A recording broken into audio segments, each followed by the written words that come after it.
So you're going through the solo thing, and then the ideas presented to you. You resisted it at the beginning. Right. How did that grow and change? We spent about 3 or 4 years working on a solo career. His dad was like, I don't think Joel can do it on his own. Luke and I did not get along growing up. He grew taller than me as a younger brother. He was a better sportsman than me as a younger brother. I think he's always been a very naturally gifted vocalist. I've had to work at understanding my voice. All the ingredients of Luke as a younger brother, frankly, really ticked me off. Joel and I didn't get along growing up very well. And when we started Luke music, is the younger brother, but he got taller than me.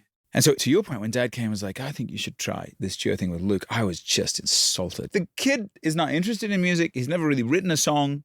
Why would you even bring this to the table? And he had the hard job of saying, no one's interested in whatever this is, as it is. Mm. And That's pretty hard. yeah. The idea of working with my little brother was a form of defeat. Mm. For sure. It was built on the concept of you're not good enough on your own. So you need someone else. As Americans, Australians, we like the shiny attributes of an artist, the charisma, the poise, the sensuality or the visuals but what about steadiness? What about being a peacemaker?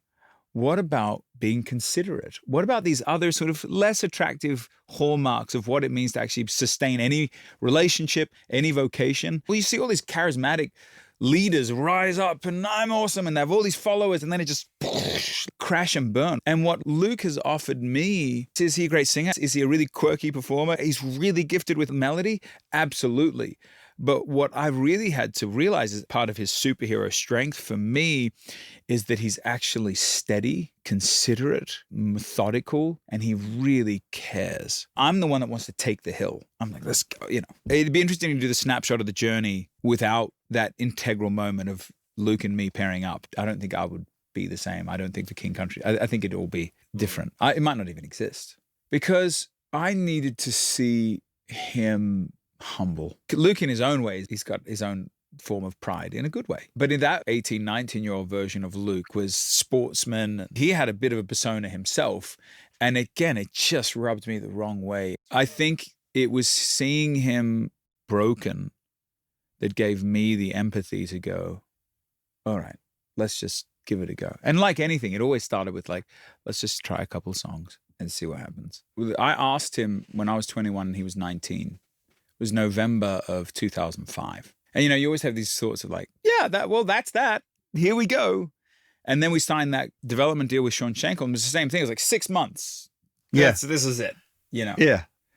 And then it was just blow after blow after blow. I mean, it was literally forged out of the fires of Mount Doom, Where did you get that to keep pushing? What else was I going to do?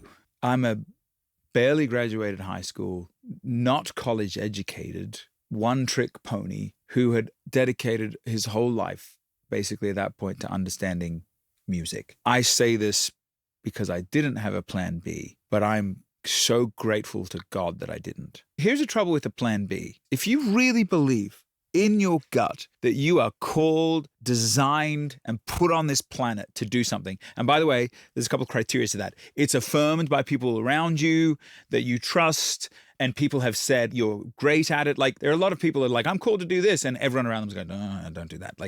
If people that you trust see something in you and you are designed and called to do it, the exit strategy is a terrible idea to have.